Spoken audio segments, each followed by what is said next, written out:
அல்லாஹ் வரலாற்றிலே நமக்கு நடத்துகிற பாடம், தொழுபவன் தோற்க மாட்டான், உண்மையை பேசுபவன் தோற்க மாட்டான், நீதமாய் நடப்பவன் தோற்க மாட்டான், ஃபஜ்ர் தொழுபவன் வியாபாரத்திலோ கல்வியிலோ தோற்க மாட்டான், ஏமாற்றுபவன் அநியாயம் செய்பவன் அல்லாஹ் பொருந்திக் கொள்ளாத வட்டியிலோ ஹராமிலோ மூழ்கி திளைப்பவன் ஜெயிக்க மாட்டான். நம்முடைய வாழ்க்கையை இந்த ரமலானில் அமல்களால் எப்படி அலங்கரிக்கிறோமோ ஏனைய மாதங்களிலும் நிம்மதி நிரந்தரமாக அமல்களை நிரந்தரமாக்க வேண்டும். நிம்மதி நிரந்தரமாய் வேண்டுமா? பணத்தில் இல்லை, பதவியில் இல்லை, சுகத்தில் இல்லை, சொத்தில் இல்லை. அமல்கள் நிரந்தரமாகிவிட்டால் நிம்மதி நிரந்தரமாகிவிடும். உலக வாழ்க்கையை அல்லாஹ் மிக மட்டரகமாய் பேசுகிறார். உலகத்தை போன்று அல்லாஹ் மட்டரகமாய் கீழ்த்தரமாய் வேறு எந்த விஷயத்தை பற்றியும் பேசவில்லை. ஆனால் இந்த உலகத்திற்காக போராடி கொண்டிருக்கிறோம். அல்லாஹ் தாருஸ்ஸலாமை நோக்கி அழைக்கிறான். மனிதா, தாருஸ்ஸலாமை நோக்கி வா, நிம்மதி தாருஸ்ஸலாமில் இருக்கிறது. கண்ணியத்திற்குரிய எல்லாம் வல்ல ஏக இறைவனின் அடியார்கள்ல, அல்லாஹ் இந்த உலக வாழ்க்கையில் ஏராளமான பாக்கியங்களையும் பேரருட்கொடைகளையும் மனித குலத்திற்கு வழங்கியிருக்கிறார். இந்த உலகத்தில் வாழ்கிற மனிதன் கண்டிப்பாக மரணத்தை தழுவத்தான் போகிறான். உலக வாழ்க்கை அது நிரந்தரமான வாழ்க்கை அல்ல என்பது குறித்து அல்லாஹ் தன்னுடைய வார்த்தைகளில் புரட்டுகிற பக்கங்களில் இடங்களில் எல்லாம் இறைவன் மிக அழுத்தமாய் மனித குலத்திற்கு எச்சரிக்கை செய்கிறார். உலகத்தை அல்லாஹ் அழிப்பதற்கு முன்னால்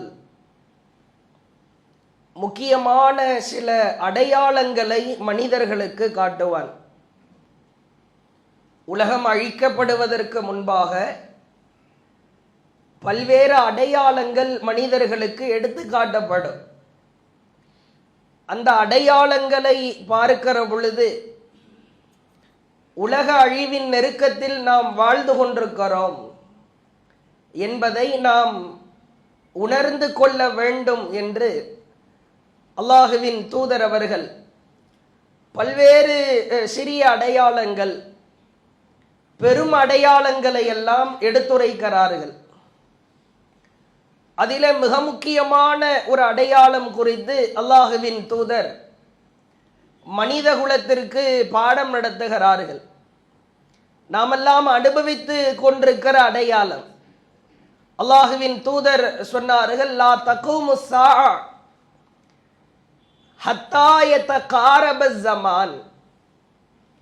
காலங்கள் சுருங்காத வரைக்கும் மறுமை நாள் ஏற்படாது. காலத்தை நேரத்தை அல்லாஹ் சுருக்குகிற வரைக்கும் மறுமை நாள் ஏற்படாது என்பதை நீங்கள் உணர்ந்து கொள்ளுங்கள். சொல்லிவிட்டு அக்கு வேறு ஆணி வேறாய் மிக தெளிவாய் விளக்குகிறார்கள். காலங்கள் எப்படி சுருங்கும்? ஃபதகூனு ஸனா, ஒரு ஆண்டு என்பது கஷ்ஷஹர், ஒரு மாதத்தை போன்று சுருங்கிவிடும். வயகூனு ஷஹர், ஒரு மாதம் என்பது கல் ஜும்ஆ, ஒரு வாரத்தை போன்று சுருங்கிவிடும். வார நாட்களை அல்லாஹுவின் தூதர் உதாரணம் காட்டுகிற இடங்களில் ஜும்ஆ என்ற வார்த்தையை பயன்படுத்துவார்கள். வதகூனுல் ஜும்ஆ, ஒரு வாரம் என்பது கல் யௌம், ஒரு நாளை போன்று சுருங்கிவிடும். வயகூனுல் யௌம், ஒரு நாள் என்பது கஸ்ஸாஅ, ஒரு மணி நேரத்தை போன்று சுருங்கிவிடும். வதகூனு ஸாஅ, ஒரு மணி நேரம் என்பது கஇஹ்திராகி ஸஅஃபத்தில் ஹூஸா, நெருப்பு பற்ற வைக்கப்படுவதற்கு எவ்வளவு நேரம் எடுக்குமோ, நெருப்பு பற்ற வைக்க வேண்டும், அதற்கு எவ்வளவு நேரம் எடுக்குமோ அதை போன்று சுருங்கிவிடும். லா தகூமு ஸாஅ ஹத்தா யதகாரப ஸமான், காலங்களை அதிலே இருக்கிற பரக்கத்தை அல்லாஹ் எடுக்காத வரைக்கும், சுருக்காத வரைக்கும் மறுமை ஏற்படாது. உள்ளங்களிலே பதிய வைத்துக் கொள்ளுங்கள் என்று அல்லாஹுவின் தூதர் மிக அழகாய் பாடம் நடத்துகிறார்கள். நாமெல்லாம் இதை அனுபவித்துக் கொண்டிருக்கிறோம். ஒரு வருட ரமலான் நம்மை அடைவதற்கும் அது நம்மை விட்டு பிரிந்து செல்வதை நாம் உணர்கிறோமா இல்லையா என்று தெரியவில்லை. 23வது நோன்பிலே இருக்கிறோம். ஆச்சரியமா இருக்கிறேன். இவ்வளவு விரைவாய் காலங்கள் ஓடுமா? சில பேரை பார்க்கிறோம், நான் பள்ளிக்கூடம் சென்று, என் பிள்ளைகள் சென்று, என் பேர குழந்தைகள் செல்லுகிற வயதில் நான் இருக்கிறேன் என்று அவர் உணர்கிற தருணத்தில் ஆச்சரியப்படுகிறார். தோளுக்கு மேலாக மகன் வளர்ந்து நிற்கிறான். மகளுக்கு திருமணம் வயது. எனக்குத்தான் 50 வயதா, எனக்குத்தான் 60 வயதா என்றெல்லாம் தன்னுடைய வாழ்நாள் ஓட்டத்தை மனிதனால் நம்ப இயலாத அளவிற்கு காலங்கள் வெகு விரைவாய் ஓடிக்கொண்டிருப்பதை பார்க்கிறோம். இந்த கால ஓட்டத்தில் அல்லாஹ் நமக்கு ஒரு வாழ்க்கை என்னும் வாய்ப்பை தந்திருக்கிறார். இந்த வாய்ப்பை நாம் மிகச்சரியாய் பயன்படுத்த கடமைப்பட்டிருக்கிறோம். நீங்கள் ஆழமாய் சிந்தித்து பாருங்கள்.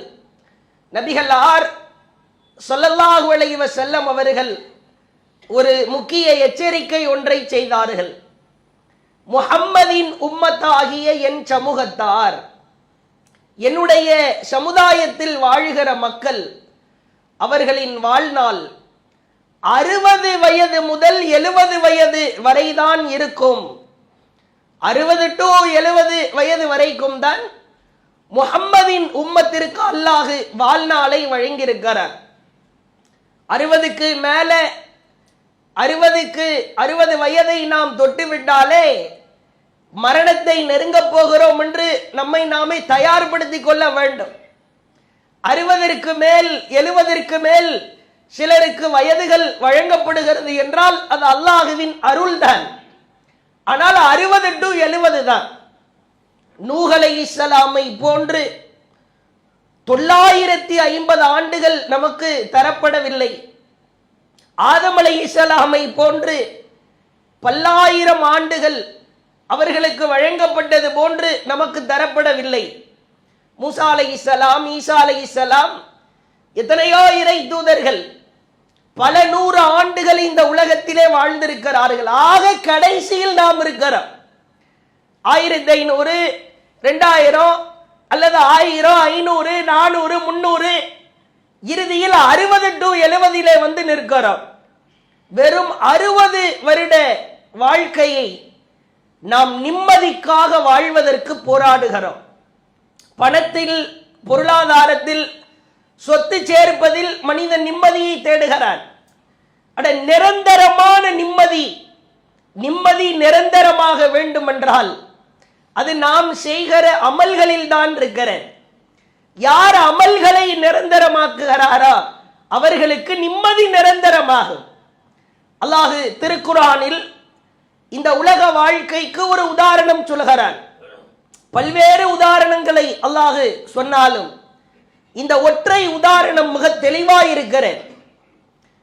அல்லாஹ் திருமறை குர்ஆனில் 10வது அத்தியாயம் 24வது வசனத்திலே பேசுகிறான். இன்னமா மஸலுல் ஹயாத்தி துன்யா கமா, இந்த உலக வாழ்க்கைக்கு உதாரணம் தண்ணீர் தான். தண்ணீரை போன்றதுதான் இந்த உலக வாழ்க்கை. சொல்லிவிட்டு அல்லாஹ் விளக்குகிறான். அன்சல்நாஹு மினஸ் ஸமா, வானத்திலிருந்து நாம் தண்ணீரை இறக்குகிறோம். ஃபஹ்தலத பிஹி நபாத்துல் அர்ல் மிம்மா யாக்குலுன் நாஸ் வல் அன்ஆம், மனிதர்களுக்கு, கால்நடைகளுக்கு, விளைகிற பூமிகளுக்கு அதை நாம் அனுப்புகிறோம். ஹத்தா இதா அகதத்தில் அருது, அந்த பூமி செழிப்பானதற்கு பிறகு, ஒரு வெட்ட வெளேர் என்று இருக்கிற பூமிக்கு விளைச்சலை ஏற்படுத்துவதற்காக தண்ணீரை அனுப்புகிறோம். ஒரு மாதுளை பூமிக்கு சென்றால் மாதுளை தோட்டமாய் செழிப்பாகிறது. ஆப்பிள் பூமிக்கு தண்ணீர் செல்லுகிற பொழுது ஆப்பிள் தோட்டமாய் வளர்கிறது. இப்படி என்னவெல்லாம் மனிதர்கள் அனுபவிக்கிறார்களோ அதற்கு அந்த தண்ணீரை நாம் அனுப்புகிற பொழுது அவைகள் செழித்து நிற்கிறது.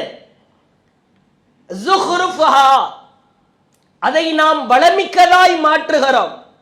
வஸய்யனத், அதன் அலங்காரங்கள் அதன் உரிமையாளர்களின் கண்களை கவருகிறது, உள்ளத்திலே மகிழ்ச்சி ஏற்படுத்துகிறது. வதன்ன அஹ்லுஹா, அவன் எண்ணுகிறான், அன்னஹும் காதிரூன அலைஹா, இவைகள் அத்துணையும் நமக்குத்தான். எல்லாம் செழித்து நிற்கிறது, பூத்து குலுங்குகிறது, காய்களாய் கனிகளாய் வளர்ந்து நிற்கிறது, நாம் தான் இதை அனுபவிக்க போகிறோம் என்று அவன் எண்ணுகிறான். அத்தாஹா அம்ருனா, அவ்வாறு எண்ணுகிற பொழுது லைலன் அவ் நஹாரா, பகலிலோ இரவிலோ நம்முடைய கட்டளை வந்து ஃபஜஅல்நாஹா ஹசீதன் கஅல்லம் தக்ன பில் அம்ஸ், நேற்றைய தினம் ஒன்றுமே இல்லாமல் இருந்ததை போன்று அதை நாம் அழிக்க முற்பட்டு விட்டோம், அழித்து விட்டோம். சொல்லிவிட அல்லாஹ் சொல்கிறான், கதாலிக நுஃபஸ்ஸிலுல் ஆயாத் லிகௌமி யதஃபக்கரூன், சிந்திக்கிற சமுதாயத்திற்கு இந்த விஷயத்தில் உதாரணம் இருக்கிறது. எல்லாம் அலங்கரித்து நிற்கிற பொழுது அதை அனுபவிக்கலாம் என்று நீ நினைப்பாய், அனுபவிக்க நீ இருக்க மாட்டாய். வீடுகளை எல்லாம் கட்டி பிரம்மாண்டமாய் நிறுத்தி வைத்திருப்பாய், வியாபாரத்தை எல்லாம் செழிப்பாய் வளர்த்திருப்பாய், பயங்கரமா உலக வாழ்க்கையில் அவ்வளவு தூரம் போராடி பலதரப்பட்ட முசீபுகளை எடுத்து நீ வளர்ச்சி பாதையை நோக்கி சென்று திருப்தியாய் அதை அனுபவிக்கலாம் என்று நினைப்பாய். ஆனால் உன்னை எடுத்து விடுவோம். இப்பொழுது அல்லாஹ் அதற்கு அடுத்த வசனத்தில் சொல்கிறான், வல்லாஹு, அல்லாஹ் யதுஉ இலா தாரிஸ்ஸலாம், உங்களை எல்லாம் தாரிஸ்ஸலாமை நோக்கி அழைக்கிறான். நிரந்தரமான நிம்மதி தாரிஸ்ஸலாமை நோக்கி வருபவர்களுக்கு இருக்கிறது. தாருஸ்ஸலாம் என்றால் சொர்க்கத்திற்கு அல்லாஹ் வைத்திருக்கிற பெயர். சொல்லிவிட்டு அல்லாஹ் அடுத்து சொல்கிறான், வயஹ்தீ மை யஷாஉ இலா சிராத்தின் முஸ்தகீம், நாம் யாருக்கு நாடுகிறோமோ, நிரந்தரமான நிம்மதியை யாருக்கு நாடுகிறோமோ அவர்கள் அந்த தாருஸ்ஸலாமை நோக்கி விரைவார்கள்.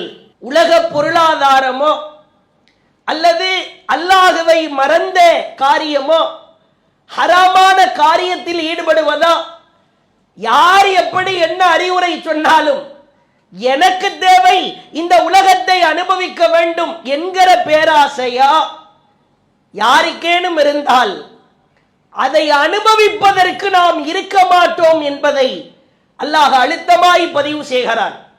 நிம்மதி நிரந்தரமாய் வேண்டுமானால் தாருஸ்ஸலாமை நோக்கி நாம் விரைய வேண்டும். அல்லாஹுவின் தூதர் அவர்கள் ஒரு சபையில ஒரு உரை ஒன்று நிகழ்த்துகிறார்கள். நபிகளாரின் வாழ்க்கையை பாருங்கள். கூட்டமெல்லாம் குழுமி நிற்கிறது. பெரிய நபித்தோழர்கள் முதல் சிறியவர்கள் வரை அனைவருமே அந்த சபையில இருக்கிறார்கள். இந்த உரை நிகழ்த்துகிற பொழுது நபிகளார் ஸல்லல்லாஹு அலைஹி வஸல்லம் மரண தருவாயின் நெருக்கத்தில் இருக்கிறார்கள். இன்னும் சில மாதங்கள்ல மரணமடைந்து விடுவார்கள் என்கிற சூழல். அல்லாஹுவின் தூதர் கூடியிருக்கிற தோழர்களிடத்திலே கேட்கிறார்கள், இன்னல்லாஹ ஹய்யர அபுதம் பைன துன்யா வ பைனமா இன்தஹு, நான் உங்களிடத்திலே ஒரு கேள்வி கேட்கிறேன். அல்லாஹ் ஒரு அடியாரிடத்தில் கேட்டான், பைன துன்யா வ பைனமா இன்தஹு, உனக்கு இந்த உலகம் வேண்டுமா அல்லது அல்லாஹ்விடத்தில் இருப்பது வேண்டுமா என்று கேட்டான்.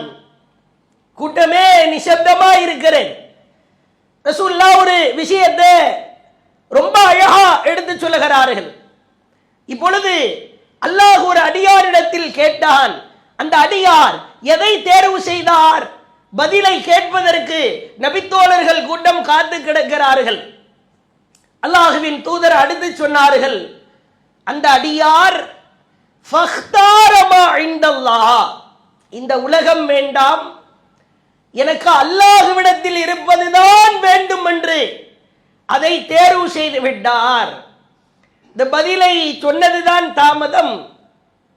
கூட்டத்தில் இருந்த அபூபக்கர் ரலியல்லாஹு அவர்கள் எல்லோருடைய கவனத்தையும் திருப்புகிற வகையில் பயங்கரமாய் அழ ஆரம்பிக்கிறார். சிறிய நபி தோழர்கள் அவர்களுக்கு ஒன்றும் புரியவில்லை. எதற்காக இந்த கிழவர் அழுகிறார்? சம்பந்தமே இல்லாம அழுது கொண்டிருக்கிறாரே, உலகம் வேண்டுமா அல்லாஹ் கிட்ட இருக்கிறது வேண்டுமா என்று கேட்கிற பொழுது யாராக இருந்தாலும் இறைவனிடத்தில் இருப்பதை தானே தேர்வு செய்வார்கள். ரசூலுல்லாஹ் மேல இருந்தே சொல்றாங்க, அபூபக்கரே நீங்கள் என்னை புரிந்து கொண்டீர்கள், நீங்கள் என்னை உண்மைப்படுத்தினீர்கள். இப்ப ரசூலுல்லாஹ் தான் அந்த அடியார். உங்களுக்கு இந்த உலகம் வேண்டுமா மறுமை வேண்டுமா என்று அல்லாஹ் கேட்டது நபியிடத்தில் தான். நபி இந்த உலகம் வேண்டாம் இறைவா, எனக்கு மறுமைதான் வேண்டும் என்று தேர்வு செய்தவர் இந்த தூதர் தான். அவர் மரணிக்க போகிறார் என்பதை சூசகமாய் உள்ளே வாழைப்பழத்திற்குள் ஊசி வைப்பது போன்று மக்களிடத்திலே மெதுவாய் விளக்குகிறார்கள். அதை புரிந்து கொண்டவர் அபூபக்கர் ரலியல்லாஹு அவர்கள் மட்டும்தான். நபிகளார் அப்படி உலகத்தில் எதை அனுபவித்தார்கள்? ஸல்லல்லாஹு அலைஹி வஸல்லம் அவர்கள் பட்ட சிரமமோ ஏராளம். ஒரே ஒரு சான்று, ஒரே ஒரு செய்தி. நாம உலகத்தில் எவ்வளவோ பிரார்த்தனைகள் செய்திருப்போம், எவ்வளவோ துஆக்கள் செய்திருப்போம். ஆனால் அல்லாஹுவின் தூதர் அவர்கள் ஒரு பிரார்த்தனை செய்கிறார்கள். நம்மில் யாரும் அந்த துஆவை செய்திருக்க வாய்ப்பே இல்லை.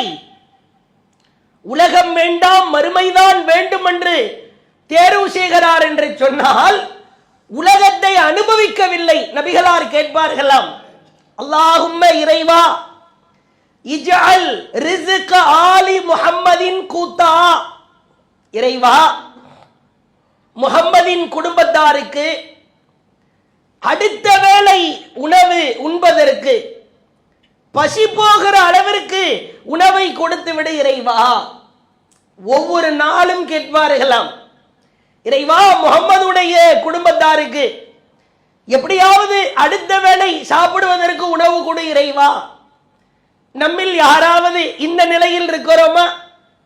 இறைவா என் மனைவிக்கு, என் மகள்களுக்கு, என் பிள்ளைகளுக்கு அடுத்த வேளை எப்படியாவது சாப்பாடு கிடைச்சிடணும், என்ன செய்ய போறனோ தெரியல, அடுத்த வேளை அவங்க சாப்பிடலன்னா அவ்வளவுதான். இந்த நிலைமையில் நம்மில் யாரும் இல்லை. ஆனால் நபி கேட்டிருக்கிறார்கள், எவ்வளவோ பிரார்த்தனைகளுக்கு மத்தியில அடுத்த வேளை பசி போக்குற அளவிற்கு உணவு கொடு இறைவா என்று ஒவ்வொரு நாளும் கெஞ்சிய இறை தூதர் தான் இறைவா உன்னிடத்தில் இருப்பதே போதும் என்று தேர்வு செய்கிறார். நபிகளாரின் வாழ்க்கையை பார்க்கலாம். அம்மையார் ஆயிஷா அவர்கள் அறிவிக்கிறார்கள், அவங்க குடும்பமே எவ்வளவு மறுமைக்காக வாழ்ந்திருக்கிறார்கள் என்பதற்கான சான்று. அல்லாஹுவின் தூதர் அவர்களுக்கு அருகில அண்டை வீட்டுக்காரர் ஒருவர் உண்டு. அவர் நன்றாக சமைப்பார்.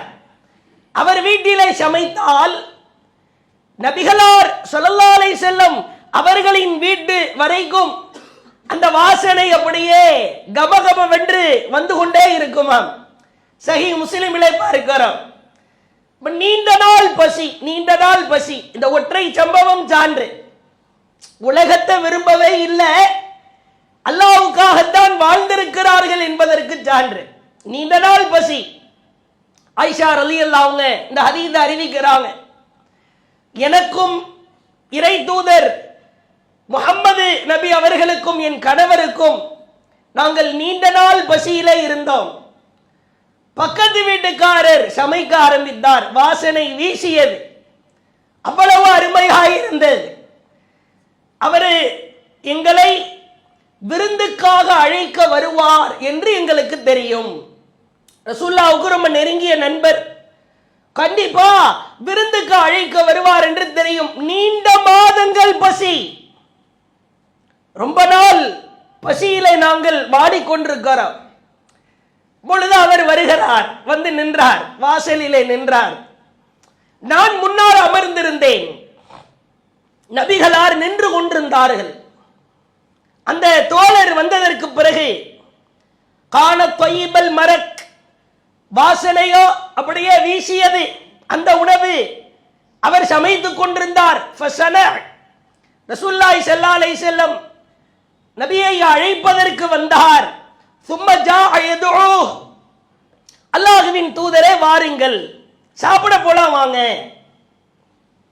அப்ப அல்லாஹ்வின் தூதர் நேரடியா நம்மை பார்த்தே பேசிக் கொண்டிருக்கிறார்.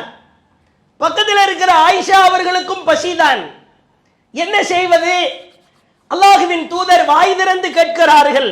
வஹாதிஹி லி ஆயிஷா, இந்த முன்னாடி அமர்ந்திருக்கிற ஆயிஷாவை சுட்டிக்காட்டி சொல்கிறார்கள், இவள் என் மனைவி ஆயிஷா, இவரும் வரலாமா? அந்த தோழர் சொல்கிறார், இந்த வார்த்தையை கேட்டவுடன் என் உள்ளம் நொறுங்கி போனது. ஆயிஷா அம்மையார் சொல்கிறார்கள், ஃபகால லா, அவர் வேண்டாம், நீங்கள் மட்டும் வாருங்கள். ரெண்டு பேருக்கும் பசிதான், பசி கொடுமையின் உச்சத்திலே இருக்கிறார்கள். உடனே அல்லாஹ்வின் தூதர் சொல்கிறார்கள், இவர் வராவிட்டால் நானும் வரமாட்டேன். எங்க ரெண்டு பேருக்கு தாப்பா பசி, இருவரும் பசியில இருக்கிறோம். வீட்டுக்கு போறார், சாப்பாடை பார்த்துட்டு உறுதிப்படுத்திட்டு திரும்பவும் வர்றார். வாங்க சாப்பிட போலாம். திரும்பவும் ரசூலுல்லாஹ் கேட்கிறாங்க, ஹாதிஹி லி ஆயிஷா, இவள் என் மனைவி ஆயிஷா, இவளும் வரலாமா? லா, கன்ஃபார்மே பண்ணிட்டு சாப்பாடு கம்மியா தான் இருக்குது, நீங்க மட்டும் வாங்க. திரும்பவும் அல்லாஹ்வின் தூதர் சொன்னார்கள், இவர் வராவிட்டால் நானும் வரமாட்டேன். மூணாவது முறையா சாப்பாட்டை கொஞ்சம் அதிகப்படுத்தி விட்டு, பிரச்சனை சாப்பாடு குறைவாக இருக்கிறது அவ்வளவுதான், கொடுக்க கூடாது என்பதெல்லாம் அல்ல. மீண்டும் வருகிறார், மீண்டும் அல்லாஹ்வின் தூதரை அழைக்கிறார். மீண்டும் நபிகளார் கேட்டார்கள், இவரும் வரலாமா? ஆம், இருவரும் வாருங்கள். அம்மையார் ஆயிஷா சொன்னார்கள், நான் நபிகளாருக்கு பின்னால் அந்த சந்தோஷத்தை வெளிப்படுத்தவும் முடியாமல், வெளிப்படுத்தாமல் இருக்கவும் முடியாமல் குதிக்க முற்பட்டேன். ஏன்னா அவ்வளவு ஆனந்தம். அந்த உணவை உண்டதற்கு பிறகு சொல்கிறார், எங்கள் வாழ்க்கையில் அது போன்ற ஒரு ருசிகரமான உணவை நாங்கள் சாப்பிட்டதே இல்லை. ஆயிஷா அம்மையார் மிகவும் இளவயது நபித்தோழி பெண்மணி தான். சிந்தித்து பாருங்கள். அந்த அடியார் மறுமையை தேர்வு செய்தார். நிம்மதி நிரந்தரமாய் வேண்டுமா? பணத்தில் இல்லை, பதவியில் இல்லை, சுகத்தில் இல்லை, சொத்தில் இல்லை. அமல்கள் நிரந்தரமாகிவிட்டால் நிம்மதி நிரந்தரமாகிவிடும். உலக வாழ்க்கையை அல்லாஹ் மிக மட்டரகமாய் பேசுகிறார். உலகத்தை போன்று அல்லாஹ் மட்டரகமாய் மிகவும் கீழ்த்தரமாய் வேறு எந்த விஷயத்தை பற்றியும் பேசவில்லை. ஆனால் இந்த உலகத்திற்காக போராடி கொண்டிருக்கிறோம். இறுதியாய் ஒரே ஒரு செய்தியை பாருங்கள். நிம்மதி வாழ்க்கையில் நிரந்தரமாய் கிடைக்க வேண்டுமானால், இறை உதவி நம் வாழ்க்கையில் வேண்டுமானால், இறைவனுக்கு பயந்து நாம் நடக்க வேண்டும். நபிகளார் காலகட்டத்திற்கு பிறகு எர்முக் என்கிற ஒரு யுத்தம் நடக்கிறது. ஹெர்கல் ஒரு மன்னர் இருந்தார். அவர் இஸ்லாமிய படைகளை எதிர்த்து போரிட்டார்.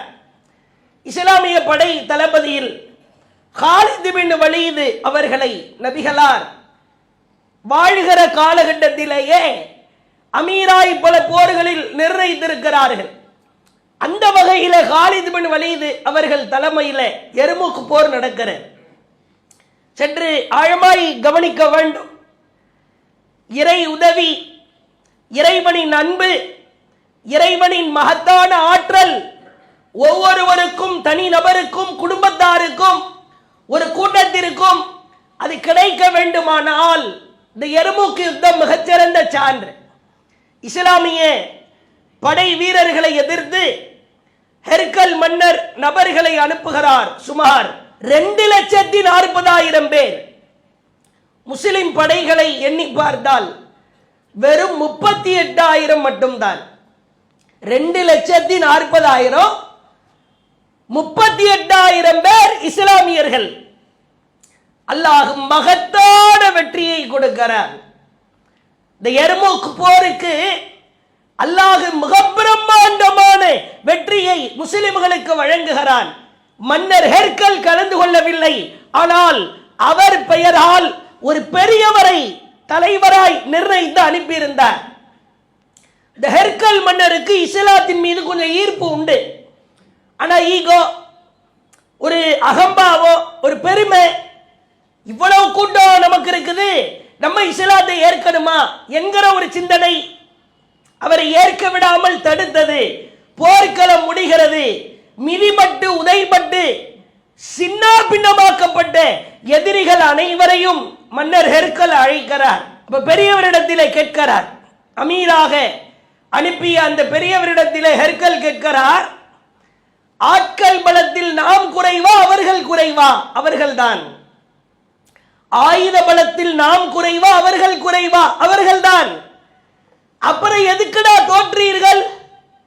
எல்லாமே நம்மத்தான பலம் அதிகம், பிறகு ஏன் தோற்றீர்கள்? அந்த பெரியவர் சொல்லுகிறார், எதிரிகளை அல்லாஹ் எப்படி பேச வைக்கிறான் என்று பாருங்கள். எனக்கு அதுக்கான காரணம் தெரியும், சொல்லுங்கள் பார்க்கலாம். அவர்கள் யார் தெரியுமா? யகூமுனல் லைல், இரவிலே வணங்குகிறார்கள். வயஸூமுனன் நஹார், பகலிலே நோன்பு முடிக்கிறார்கள். வயுஃபூன பில் அஹ்தி, ஒப்பந்தத்தை பேணுகிறார்கள். வயஅமரூன பில் மஅரூஃப், நன்மையை ஏவி. வயன்ஹவுன அனில் முன்கர், தீமையை தடுக்கிறார்கள். வயத்தனாஸஃபூன பைனஹும், தங்களுக்கு மத்தியிலே பேராசை கொள்ளாமல் நீதமாய் நடக்கிறார்கள். மின்னஜல், ஜெயித்ததற்கு காரணம் இதுதான். நாம் ஏன் தோற்றோம் தெரியுமா? அந்த பெரியவர் சொல்லுகிறார், எதிரிதான், காஃபிர் தான். அவர் சொல்லுகிற வார்த்தையை பாருங்கள், அன நஸ்ரபுல் ஹம்ரே, சாராயத்தை குடிக்கிறோம். ஒனஸ்னி, விபச்சாரம் செய்கிறோம். ஒனர்கபுல் ஹராம், ஹராமை சம்பாதிக்கிறோம். ஒனன்குசுல் அஹ்தே, ஒப்பந்தத்தை முறிக்கிறோம். ஒனகுதப், தேவையில்லாம கோபப்படுறோம். எல்லாத்துக்கும் முத்தாயிப்பா. ஒன்னஹா அம்மா யர்தல்லாஹ், அல்லாஹ் எவற்றை எல்லாம் பொருந்திக் கொள்ள மாட்டானோ அப்படிப்பட்ட காரியத்தை எல்லாம் செய்கிறோம். மன்னரே, நாம் தோற்றதற்கு காரணம் இதுதான். மன்னர் ஹெர்கல் சொல்லுகிறார், ஃபகால், ஹெர்கல், அந்த சதக்தனி, நீர் உண்மையையே உரைத்தீர். தொழுபவன் தோற்க மாட்டான், உண்மையை பேசுபவன் தோற்க மாட்டான், நீதமாய் நடப்பவன் தோற்க மாட்டான்.